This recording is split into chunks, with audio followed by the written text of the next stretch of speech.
Vyrobili sme si obraz strieľaním. Áno, dobre čuješ, ale výsledek uvidíš na konci videa. Be Artist v Prahe 1 nás pozvali, že či si nechceme ísť spraviť obraz. No, nepovedz na to ne. Hned jak sme tam došli, nám dali kombinézu, vysvetlili nám, aký obraz si môžeme spraviť. My sme si vybrali 70x80, obrovská škála fareb, to sme vybrali my.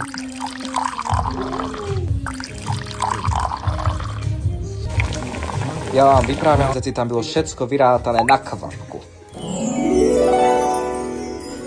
Uži si tento estetický moment, vidíš ty strihy, všetky kukni, ty prechody, ty uhle, tá farba, no ja vám vyprávam, abych zežral tú farbu. Krásnu sme namíchali, my sme to mieli vyrátané, všetko. Potom nám pani povedala, že ideme do druhého poschodia, kde sa to bude strieľať. Takto vypadala tá místnosť. Pripravili sme si tady farby, tu nám pani ukazovala, jak správne napustiť ten balón, jak to zmíšať vlastne se všetkým. Tu musíš naolejovať, no proste celý tutoriál sme mieli.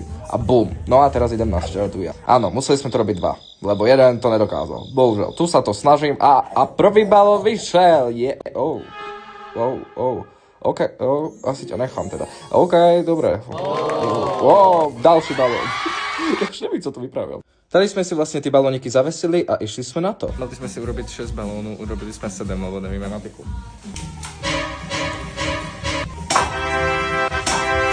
Kolega trefil 2 za sebou a včil som išiel na radu jazdici. Ach jaj, haba. Áno, vidíš správne, neměl jsem ani nabité. A ešte som ani nezačal, už som aj skončil. A tady to začína.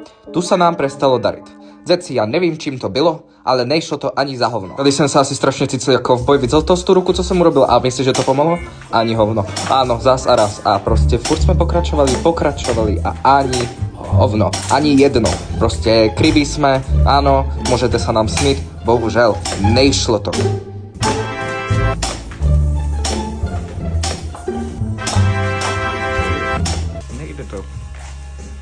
Ten mladý, šulín červený. Hodím potom ty brýle. A hned po tento, jak som to dopovídal, áno, dal som to. Potom sme si ten obraz takto mohli roztočiť a proste povedala nám pani, že máme zastaviť, kedy to tak cítime, kedy to tak chceme. Takže tedy točíme a toto je finálny výsledok. Mega spokojný, mega dobré. Potom sme si išli vyrobiť takýchto macíků.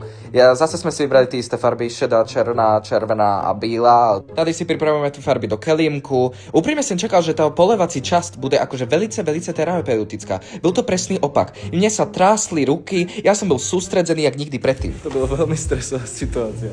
Hľadaš v Prahe kreatívny nápad na rande, alebo len si chceš s kamarátmi vytvoriť nejaké nové zážitky? Be Artist je určite to místo. Pani nám veľmi milo pomohla se všetkým, či už sme potrebovali poradiť s farbama alebo s technikou.